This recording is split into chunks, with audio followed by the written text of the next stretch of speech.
ഇതിഹാസ താരത്തിന്റെ പ്രകടനത്തെക്കുറിച്ച് ഇപ്പോൾ ഉയരുന്ന ചർച്ചകളിലേക്ക് തന്നെയാണ് നിറം മങ്ങിയ റോണോ. തീർന്നു കേട്ടത്. ഫുട്ബോൾ ലോകത്തെ ചർച്ച റൊണാൾഡോയാണ്. റോണോയുടെ പരാജയമാണ്. തന്റെ ഊഴം വന്നപ്പോൾ ഇതിഹാസം ഒന്നുമല്ലാതായി പോയെന്ന കുറ്റപ്പെടുത്തലുകളാണ് എല്ലായിടത്തും. അതങ്ങനെ വരൂ, അതങ്ങനെ സംഭവിക്കൂ. ഈ ലോകത്തിന്റെ ഒരു പോക്കേ. പ്രായം CR7 സൈഡ് ബെഞ്ചിൽ ഇരുത്തുമെന്ന വിലയിരുത്തലുകളൊക്കെയാണ് നിറയുന്നത് എല്ലായിടത്തും. കോങ്കോക്കെതിരെ പോർച്ചുഗൽ നിരയിൽ റൊണാൾഡോ എന്തു ചെയ്യുകയായിരുന്നു എന്ന ചോദ്യം അദ്ദേഹത്തിനൊപ്പം കളിച്ച താരങ്ങൾ വരെ ഉന്നയിക്കുകയാണ്. അപ്പൊ താൻ ആരാണെന്ന് സ്വയം ഒരു ബോധമുണ്ടല്ലോ. നന്നായി. ഒരേ ഒരു മത്സരമേ കഴിഞ്ഞിട്ടുള്ളൂ. ഇനിയും ലോകകപ്പിൽ മത്സരങ്ങൾ ബാക്കി കിടക്കുന്നു. 41-കാരനായ താരം ഇനിയും തെളിയിക്കാൻ ബാക്കിയുണ്ട് എന്ന് അദ്ദേഹത്തിന്റെ ആരാധകർ പറയുന്നുണ്ട്. ചിലപ്പോ ഞാൻ ഇങ്ങനത്തെ നല്ലപ്പൊളി വിറ്റുകളും അടിക്കും.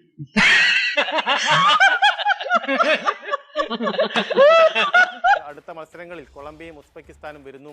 അപ്പോൾ റോണോയുടെ മികവ് കാണാം എന്ന് അദ്ദേഹത്തിന്റെ ആരാധകർ പറയുന്നത്.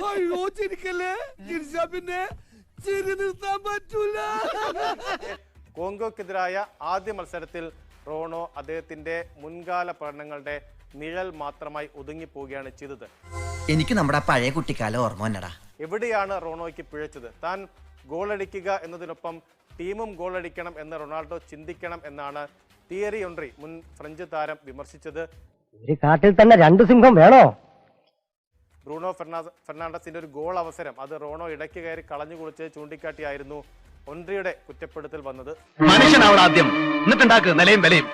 അതൊന്നും സൂത്രത്തിൽ ഉണ്ടാക്കല്ല വേണ്ടത്, സ്വയം ഉണ്ടാവട്ടെ. സ്വന്തമായി ഗോളടിക്കണം എന്നുള്ളത് കൊണ്ടാണ് പാസിന്റെ വഴിയിലേക്ക് റൊണാൾഡോ കയറി നിന്നത് എന്നതാണ് ഒൻറിയുടെ വിമർശനം. ഓഹോ, അപ്പോൾ അങ്ങനെ ഒരു സംഭവം ഉണ്ടായിരുന്നല്ലേ? എന്താ മല്ലയ്യ, എന്താ ഞാൻ കേൾക്കുന്നത്? ടീമിന് പരിഗണന നൽകണം എന്നാണ് അദ്ദേഹം പറയുന്നത്. മുൻ ഇംഗ്ലണ്ട് താരമായിരുന്ന വെയിൻ റൂണിയും റൊണാൾഡോ ലൈനപ്പിൽ എത്രത്തോളം അനിവാര്യനായിരുന്നു എന്ന സംശയം പ്രകടിപ്പിക്കുന്നുണ്ട്. തളരരുത് രാമൻകുട്ടി, തളരരുത്. കലാകാരനല്ലാത്തവരെ സമൂഹം അംഗീകരിക്കില്ല. നീ സമാധാനിക്ക്. റൊണാൾഡോ ഇന്നലെ കോങ്കോയ്ക്കെതിരായ മത്സരത്തിൽ 90 മിനിറ്റും അദ്ദേഹം കളിച്ചു.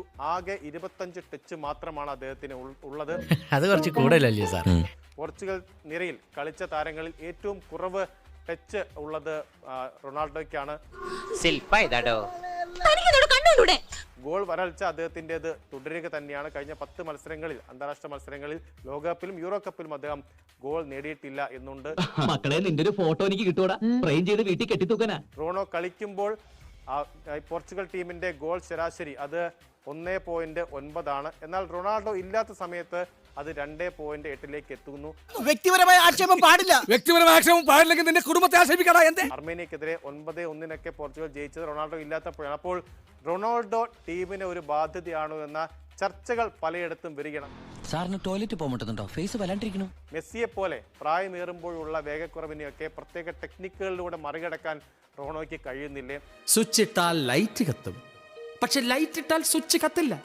റോണോ എന്ന സൂപ്പർ താരം മറ്റ് ടീം അംഗങ്ങളിൽ സമ്മർദ്ദം ഉണ്ടാക്കുന്നുണ്ടോ പോർച്ചുഗൽ നിര എന്ന സംശയങ്ങളൊക്കെ ഉണ്ട്. ഒരുപാട് കൊല്ലായിട്ട് ഈ നാടിനു വേണ്ടി കഷ്ടപ്പെടുന്നതല്ലേ, ഇനി കുറച്ചു കാലം റെസ്റ്റ് എടുക്ക്.